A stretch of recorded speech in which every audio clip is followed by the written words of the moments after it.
will have a moment of silence and the Pledge of Allegiance led by Ms. Satterfield. Please stand for a moment of silence.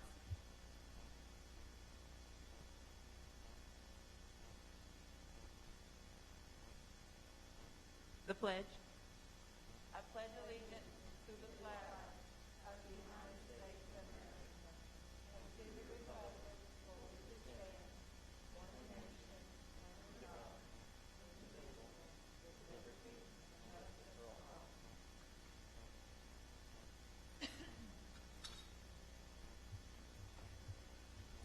Good afternoon. I would like to welcome Board Member Daniel Watson, who's representing District 3. He's with us tonight, and we're glad to have you here, Daniel. Thank you. Also, our District 6 representative, Terry Hill, was elected to serve that district on County Commission. So as you may know, she resigned her board seat effective August 31st and took the oath of office as Commissioner for the 6th District yesterday on September 1st. Her seat will be filled during the general election in November, and the Knox County Election Commission is officially accepting petitions through noon on September 9th. Board members, just a reminder that the TSBA Fall District East meeting has been changed to a webinar format, but will still take place on September 15th at 5 p.m. You should be receiving registration information by email very soon, but please also let Terry know if you plan to participate. Do we have any changes to this called meeting agenda? Okay, do we have a motion to approve? So moved. Second. Okay, we have a motion by Ms. Satterfield, a second by Ms. Babb. Any discussion? Okay, all in favor? Aye. Any opposed? Motion carries.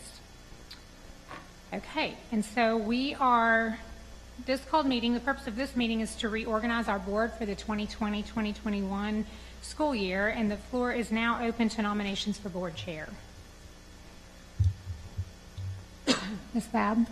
I would like to nominate Susan Horn for chair, to remain chair. Second. Thank you. Okay. Any other nominations? Oh, did I not supposed to second it? No. Okay. Yeah, you're good. You're good. Perfect. Any other nominations? Make a motion that nominations cease and chair be elected by acclamation. Okay. All right. And we vote on it. No. Okay. So we have a second. Ms. Coatney, did you get all that? Okay. Okay. So. Okay, any discussion on that? Okay, so I will be the chair this year again by acclamation, right? No. Oh, we have to vote. Oh, okay, so sorry. Okay, we only do this once a year and I forget. Okay, so if there's no discussion, all in favor? Aye. Any opposed?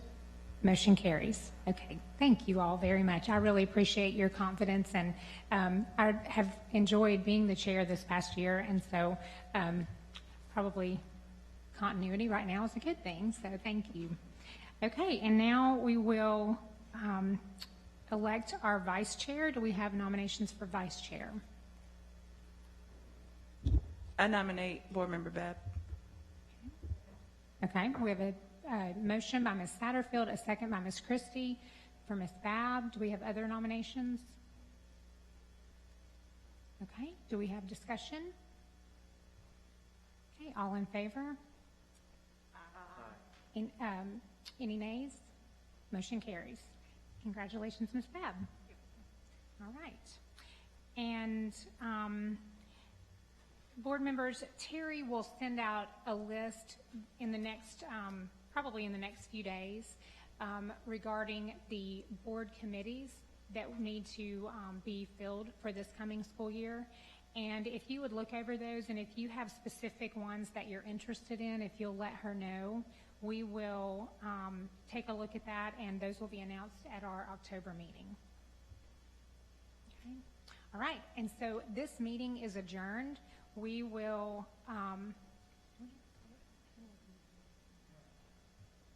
okay, so we will adjourn for 5 minutes, and then we will have our work session. Okay. Meeting adjourned.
Okay. Welcome to our September work session. We just, in case you're tuning in virtually, we just had a called meeting to reorganize the board for this school year, and we had our moment of silence and the Pledge of Allegiance during that called meeting. So we will not repeat that, but we've already had those things. So we'll move right into our announcements.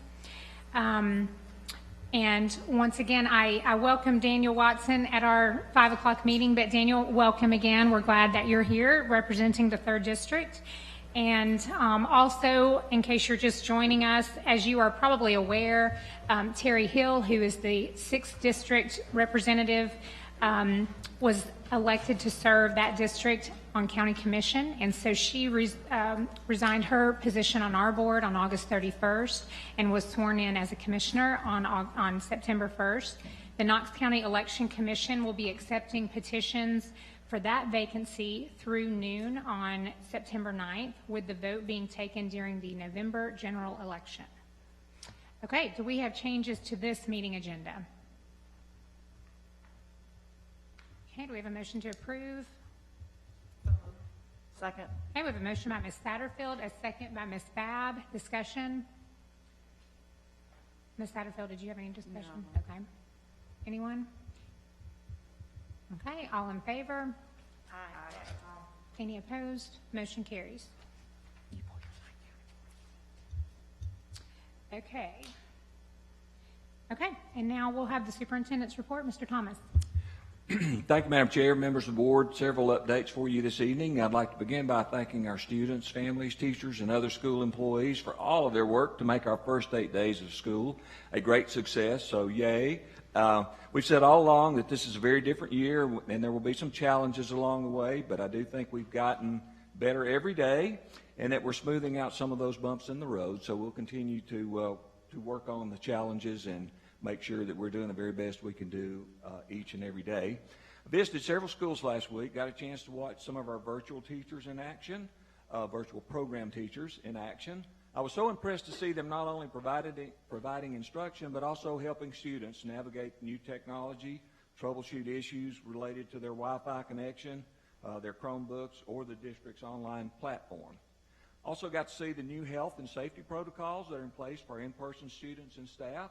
And I'll have to say I was very pleased to see our school communities wearing masks and embracing physical distancing where possible. In fact, when I stepped into a classroom at Bell Morris, one young man asked me to step over closer to his desk, and he shared his personal hand sanitizer with me. So our students are really doing a great job, and our teachers as well. It's so important to embrace these practices and slow the spread of COVID-19, so I want to encourage our schools to keep up the great work. Also like to point out that a dashboard is now available on our website at www.knoxschools.org/COVID. This dashboard includes active cases within the district, recovered cases, and numbers of people in isolation or quarantine. And also like to thank our staff for the excellent work that they've done on the dashboard. If you haven't looked at it, please take a look at it. I think it's very, very good and also very informative. In addition, we've recently added the new information related to our decision-making about the daily attendance model of green, yellow, and red. So that was not previously on the dashboard, but you can find it there now. In the last couple of weeks, visitors to our site may have noticed that the district has consistently been in the red zone for one of our metrics, and that being substitute availability. With that in mind, we've recently taken steps to increase the number of substitutes that are available in our school buildings. First, we've implemented a substitute pay incentive that would provide an additional $300 a month for substitutes working 10 to 14 days a month, and an additional $500 a month for substitutes working 15 days or more during a month. We also plan to hire 20 to 25 full-time positions that can be assigned for substitute needs across the district, and our hope is that these steps will increase the pool of substitute teachers that we can draw from and enable us to continue or operating in the yellow attendance mode. On a related note, I know that a lot of rumors continue to circulate about our intentions regarding the attendance model and whether we're planning to go virtual. As I communicated with our families last week, it is possible that at some point during the school year we may have specific classes, specific grade levels within a school, or specific schools that move to online learning for a period of time. We are asking that every family have a plan in place in case that happens at your school. However, I want to make it clear, and I say that again, I want to make it clear, very clear, that our goal is to continue in-person instruction for as many students as possible for as long as possible. I know that virtual learning would be very difficult for many families, and that's why we're working so hard on mask wearing, hand washing, and physical distancing to slow the spread of COVID-19. And I have some very good news from our nutrition department. Earlier this week, the United States Department of Agriculture provided districts with an optional new flexibility that will allow KCS to temporarily provide free breakfast and lunch to all students regardless of income status or school attended. We have opted to take advantage of this flexibility, and it will begin on Tuesday, September the 8th, for all of our students. It's important to point out that this program will end no later than December 31st, 2020, and could end sooner depending on federal funding. However, for now, we're very pleased that every student at every school will be able to receive free breakfast and lunch starting on September 8th. Finally, I wanted to provide an update about the ACT testing process for seniors. Seniors who would have taken the test in the spring can take it for free during the school day on Tuesday, September 22nd. Virtual program students who want to take the test on that day must come into their school building. Seniors who did not use a free voucher during the summer can also take the test for free on a national testing date in October or December. These dates will be on a Saturday. Also, it's important to note that while some colleges and universities don't require the ACT, it's still a graduation requirement within the state of Tennessee. Madam Chair, members of the board, that concludes my report for this evening, but at this time I'd like to do something a little different and share a couple of videos related to our reopening. First video includes highlights from the first day of school on August 24, and we were at Ritta Elementary School, and great opening at Ritta Elementary, as well as all of our other schools. The second is just a compilation of photos from the first week of school. As I said earlier, visited several schools, I think 11 all total. And again, just so impressed with each of the visits at our schools, with how hard our teachers are and our administrators and school staff are working to make the in-person learning experience everything we want it to be. Unfortunately, we're not able to highlight all the teachers, administrators, and school staff, but I hope this will provide a small glimpse into the tremendous work that they've been doing during our reopening. So at this time, if we could, Justin, get the video going. Our administrators, our school leaders, and our teachers are excited to get back into the swing of things. Our kids are excited to get back into school, so just looking forward to it. Been waiting for this day for months and months and months now. You're gonna go. Woo! You ready? Morning. And you want to just put your wrist right here, we'll take your temperature. There you go. Perfect. Come on through. 98.4. You're good to go. Just walk up this side right here. Okay. Make sure that you're wearing your mask if you're not 6 feet apart, and know that we've put a lot of time and a lot of thought, a lot of love and effort into making sure that you guys are going to be safe and also that you're going to be able to learn. As always, one tribe, have a great morning. I want you to go ahead and look over to Aspen and check your schedule. First off, I'm really excited that y'all are here. I know this is very different, but I think it's going to work out really well, especially for science.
Thank you.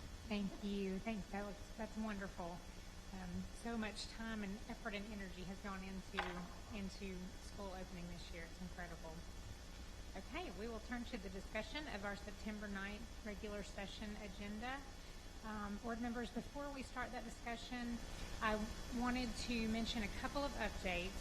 You received an email this afternoon from Terry explaining that item 7D has been withdrawn. Notification was received that the grantor will be requiring a grant agreement that will need board consideration, and the agreement has not been received yet, so we will plan to hopefully consider that item in October. Also, I want to point out one minor correction to agenda item 9B regarding the acquisition of the land adjacent to Adrian Burnett Elementary, and thank Ms. Babb for catching this today. You may recall this item was listed on our July agenda but was withdrawn until the Murphy Hill Swim Club could settle their legal issues. The fiscal note was carried forward from that documentation and did not have a specific cost listed since it was not confirmed at that time. The fiscal note was corrected and updated today and is attached to the electronic agenda for your reference and review. Ms. Warren? Yes. I know it's not standard, but can I ask Mr. Thomas a question about his report? Absolutely. I'm sorry. I should have asked if No, it's anybody all had good. questions.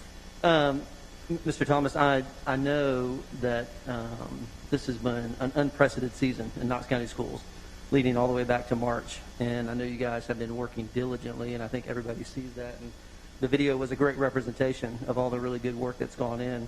I also think it's important for the public to understand what are some of the specific challenges that you're seeing as we're getting into the start of school. You referenced substitute teachers and having a lack, but is there anything that kind of just comes top of your mind that you're kind of seeing that we need to continue to look at? Just there's been thank you, Madam Chair. Yeah. There's been a few glitches with the Microsoft Teams, with the internet connections and things of that nature, but those are gradually getting worked out. I'm hearing maybe the first day was a little bit rough, but after that it's gotten better. So, sure.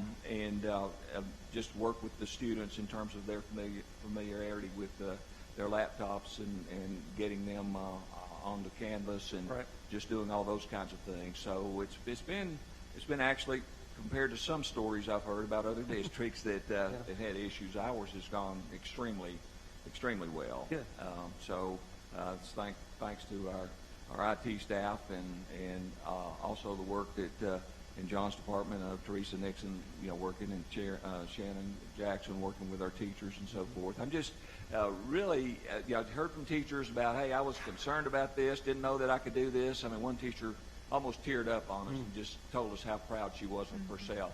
Yeah, that was one of my teachers. That was sweet. I didn't think I could do this, but you know what? I did it. And so it's just really, it's really amazing to see how hard our folks are working. I think some parents maybe have also gotten on the in the picture, I think, with some of the teachers with their classes. So I know parents are engaged in their students' their learning process. So I did hear some of this too, that teachers are saying, and we've gotten emails, parents just seeing how hard teachers are working to make this work and the in-person things going on. And one teacher, she had her backdrop up, she had her lighting. I told her, I said, now don't leave us for TV after you do this for a year. But she just had it going, so our teachers, I don't want to jinx this. I couldn't imagine that it would have gone as well as it's gone to this point. And again, there have been glitches and bumps in the road, but people, our parents have just been extremely patient with us, and we ask for grace, and we've received grace. So, and it's fun too to ask the students, are you glad to be back in school? And I've gotten nods and thumbs up, and so I know our students are excited to be back. And ask the question about your laptop. You like your laptop? Again, nods and thumbs up. So it's just really going well. And again, there will be some more challenges along the way, but our staff is committed and dedicated to making this work, and our teachers, after seeing all the work that they're doing, and even at Green Elementary this morning, just went for a brief visit there, and teachers, it was almost like school's been in session for 2 months. I mean, you wouldn't you wouldn't know that we hadn't been in school. So they were busy doing assessments, finding out where the students are in their learning, identifying that so we can get them caught up and then introduce the new learning. So even learned a little Spanish in one of our fourth grade classrooms last week. So Sarah Moore Green. So that's just a lot of amazing things going on in our school system, and I can't tell you and tell this board how proud I am to have the opportunity to serve you and serve our community and serve our students and teachers. So thank you. It's very, very, very heartwarming just to get out and see all the work that's being done. So I know I talk more than Sure. the challenges. I appreciate that. Thank you. But just to share some of my excitement, with you too. So thank you. Anything else? Anybody else have any questions? I'm sorry, I forgot to ask. Okay. All right, we'll turn to contracts. Any questions on C1 and 2?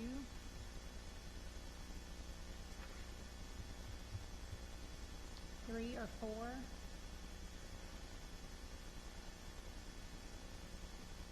5 or 6?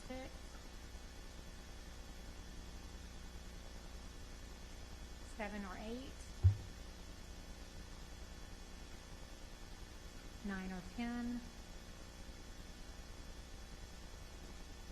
11 or 12? 13? Okay, moving to grants. Any questions on A or B? Okay, C or D?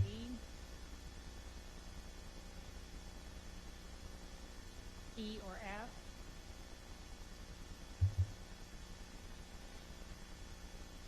Okay, going to contracts. Any questions on either contract? Ms. Owen? I just wanted to note that I appreciate having the RFP attached for these. Thank you. Anything else on contracts? Okay. Moving to regular agenda items. Any question on A? Okay. Any questions on B? Okay. Questions on C? Ms. Babb? Yes, and Mr. Thomas, this might be for Mr. Oakes, but I was looking at the schematics for it, and I did have an email from somebody in the public asking about the attendance level at the school.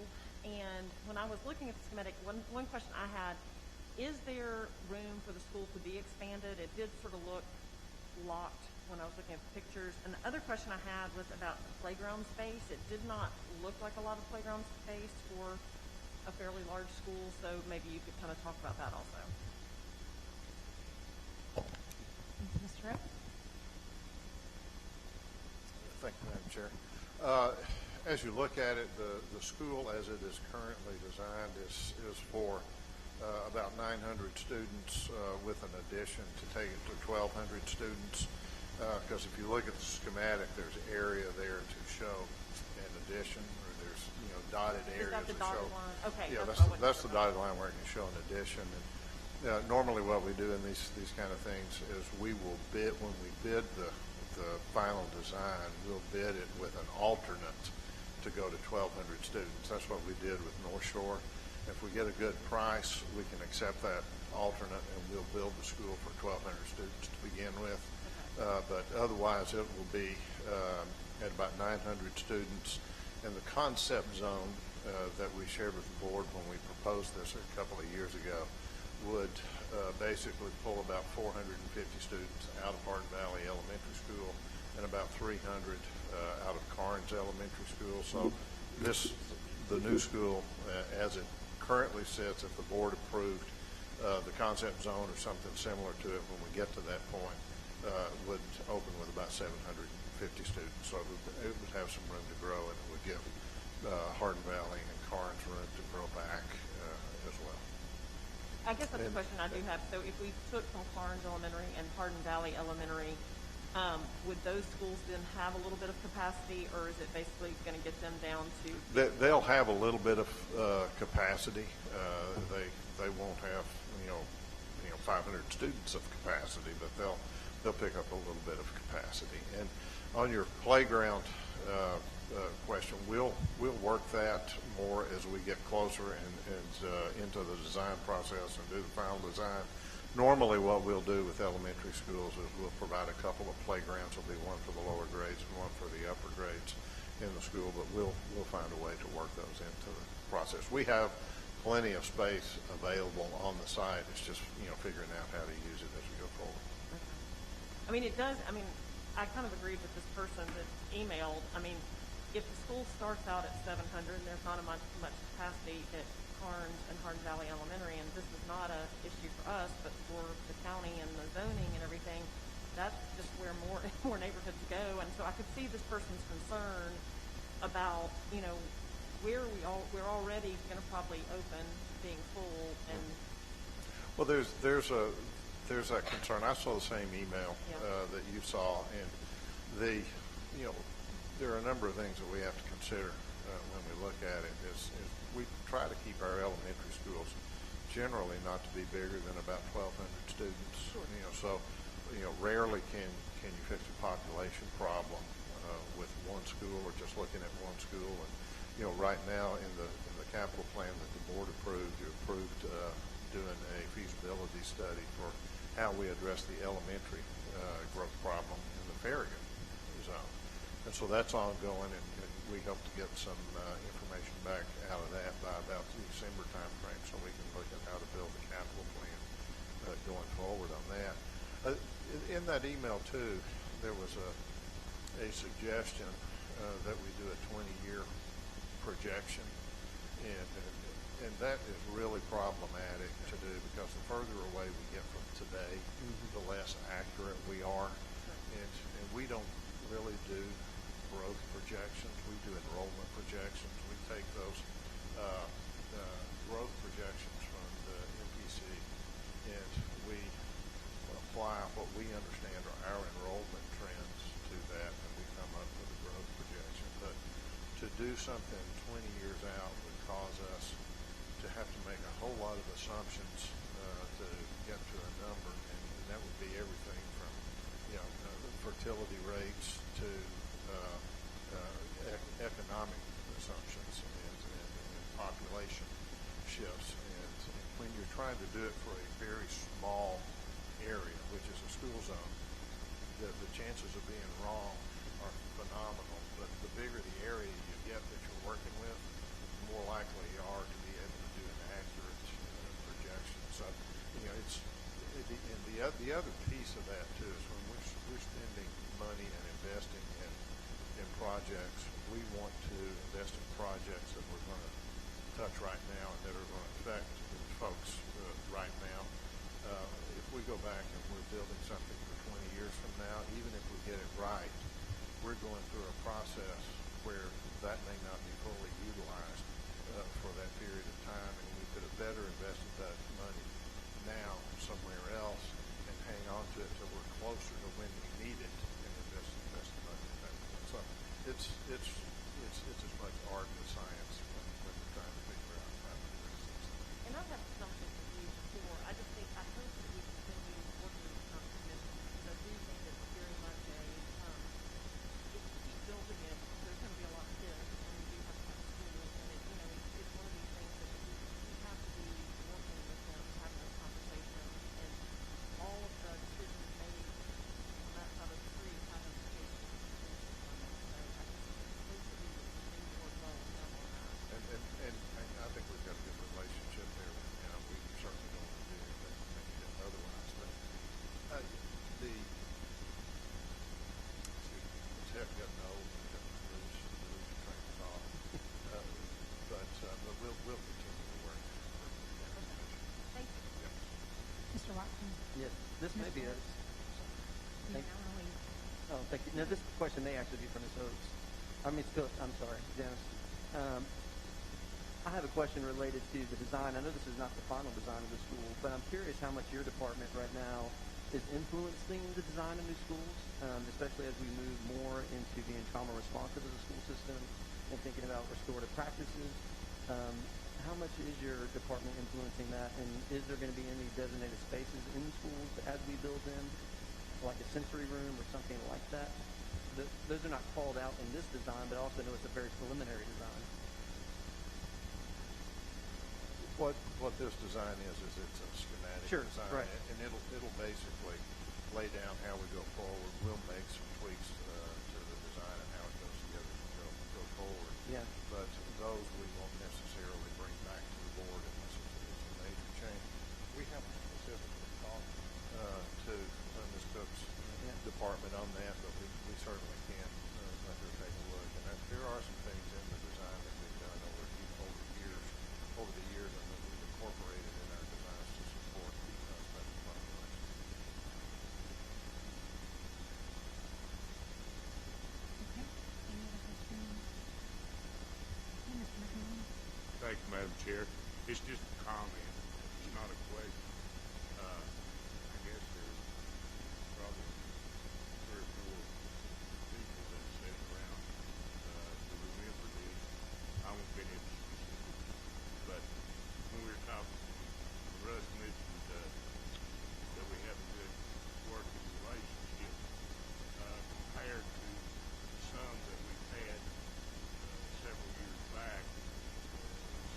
It's really a great working relationship compared to what it was at one time.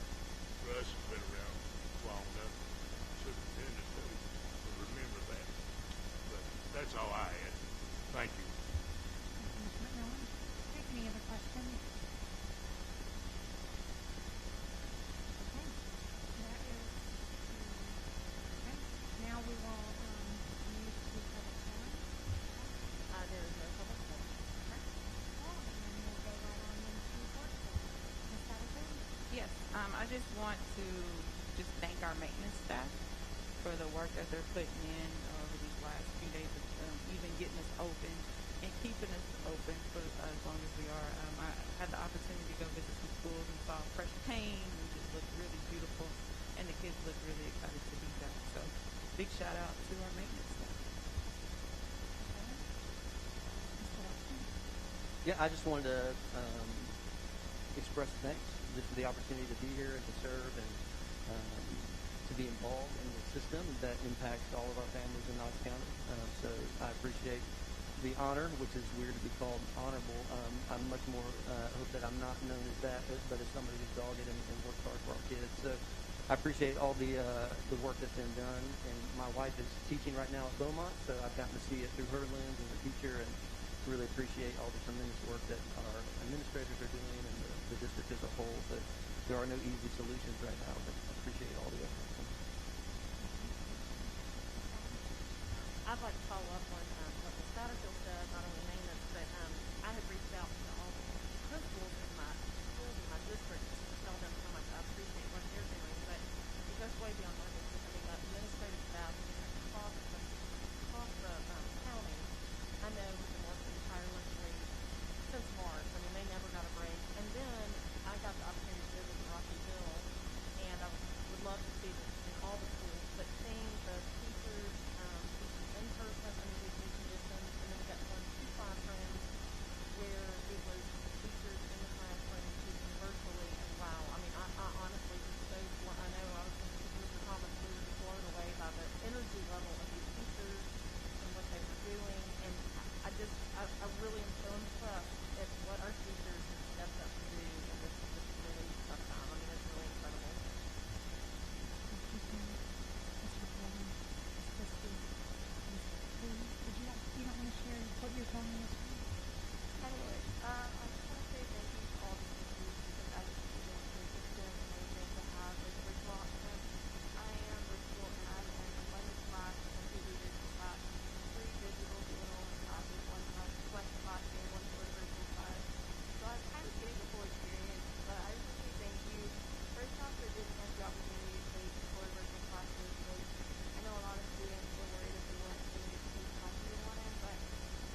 change. I'm sorry, I shouldn't have said that, but it truly is a testament to the hours and hours and hours and time and energy that everyone, that your staff has put in, that every administrator, every teacher, every cafeteria worker, custodian, everybody from A to Z. And so for every single person, it just, during this time frame, it just seems like thank you is just so small. So I know that I talk to parents every day who are so thankful that kids are back in school. And so thank you to all of you. If you're watching, I can't begin to imagine how difficult your jobs have been over the past several weeks. So we appreciate you. And with that, we are adjourned. Thank you.